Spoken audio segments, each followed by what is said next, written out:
Now, the second level is to abide in your nature of silence. Means what? To constantly hold on to this space. It is the now.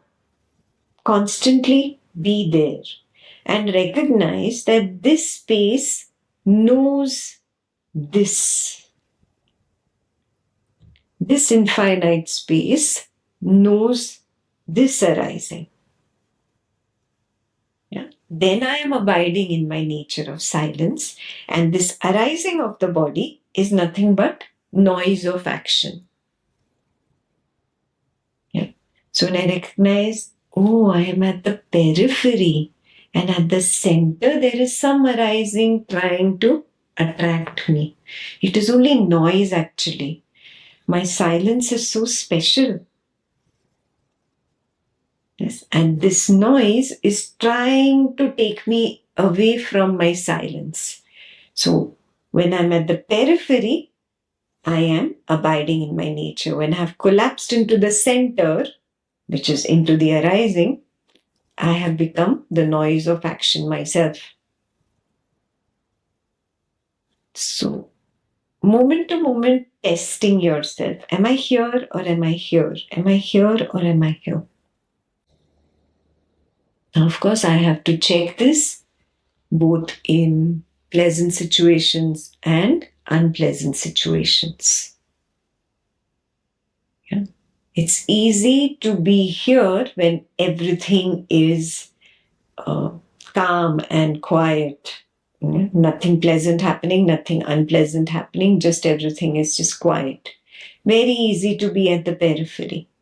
But the moment there is some excitement, oh, new car, new house, something, new excitement, new phone, not on the market, new phone, that excitement, that arising of experiencership, that makes me collapse back into the noise. Finish, all the silence is gone.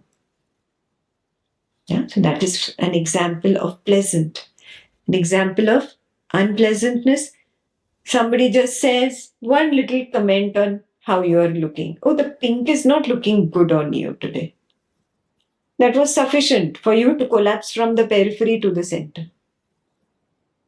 Do you see this? One little thing. From the silence, I collapse into the noise, and then I repeat the arising. Oh, I'm not looking good in pink. Oh, pink is not good. What has happened? Blah, blah, blah, whatever. All this is craving or aversion. I have collapsed into that center where the arising was. Now, can I maintain my peripheral observation field stand all the time? Then only can I claim that yes, I see verse 17. Do you realize that it is actually a war between I-ness and the karmic flow? It's a war. Let's see who wins. That's what is going on. Yeah, in the first 20 minutes of the walk, there was no I. No, I am walking. No, I am experiencing. No, I am getting healthy or fit or I am unfit. All this talk was not there. Just the steps, the legs moving, moving. Some beautiful tree, some lovely flower, houses, some fields, legs moving. Maybe you had some earphones on and some music was playing. Suddenly the music is there. Suddenly the tree is there. Suddenly again the legs are moving. This was the karmic flow. You were honoring it. You were at a distance, just knowing one arising after another. Like those beautiful fireflies in the night sky. And just there, witnessing it. And suddenly, there is the war that has been announced, and I comes in. Now, I wants to be the doer or the experiencer. The I wants to say something. The I wants to feel important. That is where you have lost the witnessing. If immediately this knowledge comes up and immediately you're able to take the witnessing stand again, fantastic, great job. But if you get lost in craving and aversion, and then you try to change the karmic flow, now you have sowed seeds. It is going to sprout. Yeah. Therefore, the last part of that verse was to renounce kriya. Tyajit kriya means to renounce all action. Renounce everything. I am not the doer. I am not the doer. So you sit and analyze, are there things that come up or I feel I am doing still? Can I renounce these? I don't know. Only you will know where the doership comes up. And specifically in this shloka, he's talking about Vedic rituals for brahmacharya ashram, grahastha ashram, vanaprastha ashram, and sannyas ashram. If you are still stuck in worshipping an idol, it is your test.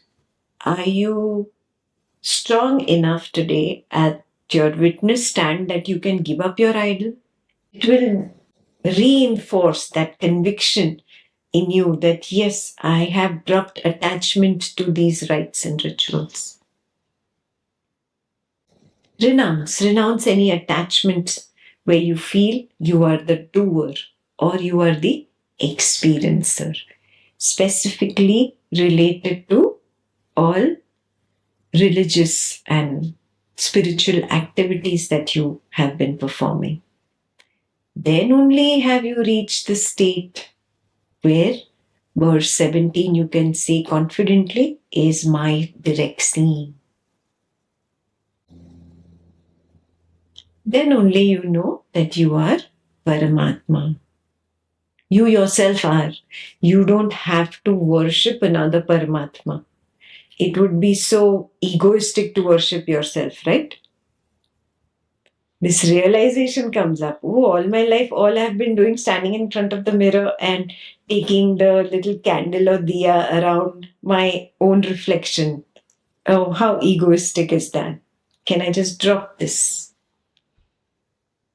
Can you drop it? That is the main test. Can you give up all action? Yeah.